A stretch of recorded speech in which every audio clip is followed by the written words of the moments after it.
Bismillahirrahmanirrahim. Assalamualaikum warahmatullahi wabarakatuh. Hai, mari belajar biologi bersama Asy Susiati. Pada kesempatan pembuatan video kali ini, insya Allah saya akan membahas tentang sistem pencernaan. Pada sistem pencernaan, subpokok tema yang kita bahas yaitu yang pertama adalah fungsi makanan, kemudian berikutnya zat makanan, organ pencernaan meliputi saluran pencernaan dan kelenjar pencernaan, mekanisme pencernaan, dan terakhir adalah gangguan pada sistem pencernaan. Kita bahas satu-satu ya. Yang pertama yaitu fungsi pencernaan. Pertama-tama, makanan itu prosesnya yaitu senyawa kompleks berupa protein, karbohidrat, dan lemak nanti akan melakukan proses pencernaan diubah menjadi senyawa yang lebih sederhana. Berarti karbohidrat akan diubah menjadi monosakarida, lemak akan diubah menjadi asam lemak dan gliserol, kemudian protein akan diubah menjadi asam amino. Setelah menjadi senyawa yang lebih sederhana, zat makanan kemudian diserap oleh tubuh melalui atau melewati sel-sel jonjot usus, masuk ke dalam saluran peredaran darah dan saluran limfe untuk yang lemak.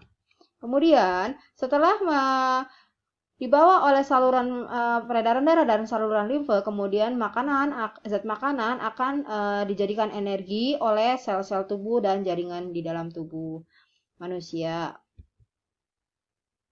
Kemudian yang berikutnya adalah zat makanan. Zat makanan dibedakan menjadi ada zat makanan makro, yaitu diperlukan dalam jumlah yang besar, misalnya adalah karbohidrat, lemak, protein, dan air. Dan juga zat makanan mikro diperlukan tubuh dalam jumlah yang sedikit, misalnya vitamin dan mineral. Fungsi makanan yaitu yang pertama adalah sebagai sumber atau penghasil energi atau tenaga, yaitu berupa karbohidrat. Misalnya contoh zat makanannya adalah karbohidrat, lemak, dan protein. Sumber pembangun artinya berfungsi untuk membentuk dan memperbaiki jaringan tubuh yang rusak, misalnya protein. Pengatur proses-proses berlangsungnya di dalam tubuh, yaitu misalnya protein, vitamin, dan mineral. Kemudian yang fungsi berikutnya adalah penting untuk pertahanan tubuh dari serangan berbagai kuman, penyakit seperti peranan dari protein. Berikut adalah bagian tentang fungsi makanan untuk manusia. Jadi fungsi makanan digolongkan menjadi 3 bagian, yaitu ada yang berfungsi sebagai bergerak, kemudian berfungsi untuk membangun, dan terakhir yang ketiga adalah berfungsi untuk mengatur. Berfungsi untuk bergerak yaitu karena adanya berfungsi untuk zat tenaga, yaitu meliputi karbohidrat, lemak, dan protein. Berfungsi sebagai membangun karena adanya zat pembangun. Zat pembangun meliputi protein, mineral, vitamin, dan air. Kemudian berfungsi untuk mengatur karena adanya zat pengatur. Zat pengatur meliputi protein, mineral, vitamin, dan air. Berikutnya kita bahas yaitu apa itu air. Air itu diperlukan oleh setiap sel dan jaringan. Nah, air digunakan oleh jaringan untuk apa? Yaitu yang pertama adalah untuk pelarut senyawa-senyawa, kemudian mengangkut zat lain dari satu sel ke sel yang lain atau dari jaringan ke jaringan yang lain. Kemudian yang ketiga adalah menjaga stabilitas suhu tubuh. Air yang diperlukan oleh tubuh bisa langsung dari kita minum air atau bisa diperoleh dari bahan makanan seperti buah-buahan dan sayuran. Karena setiap hari kita membutuhkan air berkisar dari cukup 1 liter sampai 1,5 liter bergantung dari aktivitas tubuh. Kemudian yang kita bahas berikutnya yang kedua adalah yang protein. Protein tersusun dari C, H, O, N, kadang ada S dan P, sulfur dan fosfat ya. Kemudian fungsinya adalah untuk sumber bahan sintesis, yaitu untuk sintesis hormon, enzim, antibodi, dan organel. Kemudian yang berikutnya adalah untuk zat perbaikan atau pertumbuhan dan pemeliharaan tubuh, baik sel, jaringan, dan organ tubuh. Kemudian sebagai sumber protein itu sebagai sumber energi ya, karena juga menghasilkan energi. Kemudian protein berfungsi untuk mengatur dan melaksanakan metabolisme. Kemudian protein berfungsi menjaga keseimbangan asam basa, dan terakhir adalah protein berfungsi untuk membantu menghancurkan benda asing.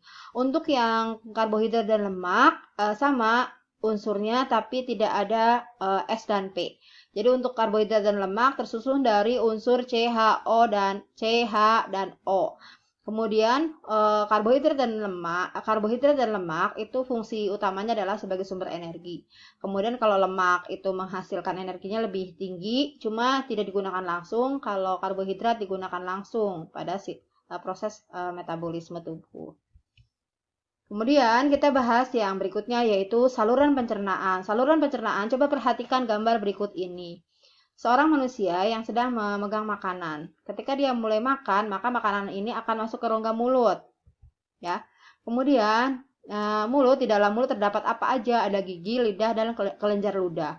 Kemudian makanan akan dikunyah, kemudian akan masuk ke kerongkongan atau esofagus.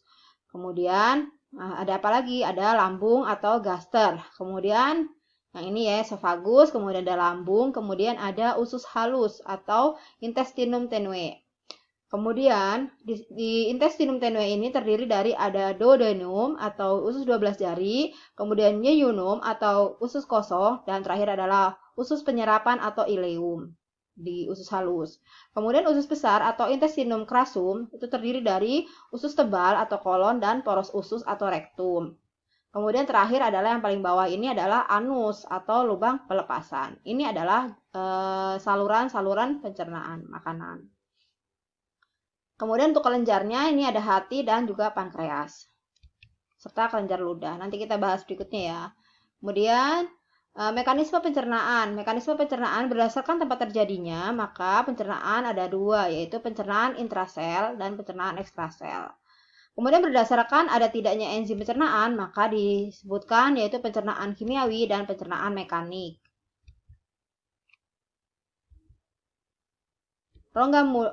Proses pencernaan secara menyeluruh yang pertama terjadi di rongga mulut. Rongga mulut itu ada apa saja? Di rongga mulut terdapat gigi. Gigi meliputi ada gigi seri, ada gigi taring, gigi geraham kecil, dan geraham besar. Jadi gigi seri itu pada orang dewasa ada 4, pada anak-anak juga 4. Kemudian ada gigi taring. Gigi taring itu yang ini, yaitu ada 4, yaitu 2, 1, 1, 1, 1. Kemudian gigi geraham depan, gigi geraham depan, kemudian gigi geraham belakang ya.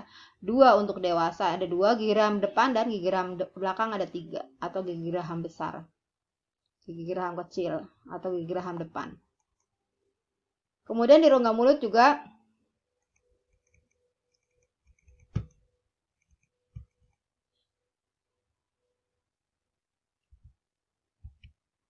Kemudian di rongga mulut juga dapat diketahui di sini berdasarkan gambar sayatan memanjang gigi mempunyai bagian-bagian nih struktur gigi ya.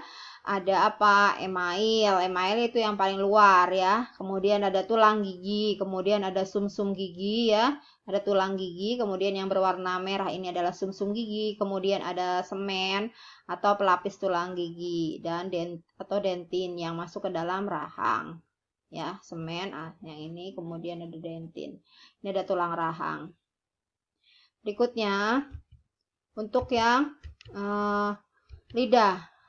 Lidah berfungsi untuk membantu mengaduk makanan, membantu membersihkan mulut, kemudian membantu bersuara, mendorong makanan pada waktu menelan, sebagai indera pengecap karena bisa merasakan manis, asin, dan pahit. Kemudian terdapat papila-papila yaitu ada filiformis, circumallata, papila berbentuk martil. Kemudian juga di dalam rongga mulut ada kelenjar ludah tadi yang saya sudah sebutkan. Nah, kelenjar ludah ini nanti yaitu terdiri dari ada kelenjar glandula parotis atau kelenjar ludah yang di dekat telinga yang ini, kelenjar parotis, kemudian glandula submandibularis atau yang ini yang di bawah mandibula berarti rahang bawah, kemudian dan di glandula sublingualis berarti di bawah di bawah lidah, lingua ya, lingualis yang ini. Berikutnya kita bahas yaitu di dalam rongga mulut fungsi ludah yaitu untuk menelan, membantu menelan, kemudian mencerna makanan secara kimiawi karena mengandung enzim petialin ya yang menghidrolisis amilum menjadi maltosa. Kemudian fungsi ludah yaitu yang ketiga melindungi selaput rongga mulut dari panas, dingin, asam, dan basa. Berikut adalah kerongkongan. Memiliki panjang sekitar 25 cm, berbentuk seperti tabung, terdiri dari lapisan mukosa, submukosa, terdapat otot polos dan otot rangka. Ya, terdapat gerakan peristaltik seperti yang tampak pada gambar tadi. Berikutnya yaitu kita bahas tentang lambung. Lambung terdiri atas 3 daerah, yaitu ada bagian kardiak, yaitu bagian atas, fundus bagian tengah, dan pilorus bagian bawah. Bagian dalam dinding lambung menghasilkan lendir, yaitu mengandung ion musin, HCl, dan mengandung air. Kemudian terdapat sel zimogen, yaitu zimogen adalah enzim yang belum aktif, berfungsi untuk mensekresikan pepsinogen. Kemudian renin untuk mengumpulkan kasein. Kemudian terdapat gastrin, memicu produksi getah lambung. Kemudian kita bahas yang berikutnya, yaitu ini adalah gambar lambung. Di sini ada esofagus, nanti nyambungnya adalah ke lambung, ada bagian kardiak paling atas, bagian fundus yang tengah, dan bagian akhir ini adalah pilorus. Jadi bagian yang sebelah sini ya. Kalau di perut berarti perut agak di tengah, kemudian agak ke kiri. Kemudian lambung. Fungsi HCl yang terdapat di lambung atau asam klorida yang ada di lambung, fungsi untuk apa? Yang pertama adalah mengubah pH ruangan dalam lambung sehingga menjadi lebih asam, kemudian mengaktifkan enzim yang dihasilkan oleh getah lambung, yaitu mengaktifkan pepsinogen menjadi pepsin, kemudian yang nantinya pepsin akan mengubah protein menjadi pepton ya. Kemudian mengatur, membuka, menutupnya klep antara lambung dan usus 12 jari yang tadi ada di pilorus, kemudian merangsang sekresi getah usus. Berikutnya kita bahas yaitu usus halus. Usus halus dibagi menjadi 3 bagian, yaitu duodenum, yeyunum, dan ileum, atau usus 12 jari, usus kosong, dan usus penyerapan. Berikutnya, pada usus halus fungsinya adalah untuk menyelesaikan pencernaan secara kimiawi karena mengandung enzim-enzim, kemudian menyerap hasil akhir dan mensekresikan hormon tertentu seperti sekretin, yaitu memacu kelenjar pankreas untuk mensekresikan getahnya. Kolesistokinin, yaitu merangsang empedu untuk mengeluarkan bilus, dan mengandung garam-garam empedu dan bilirubin. Kemudian ada fungsi zat dan enzim pada getah pankreas.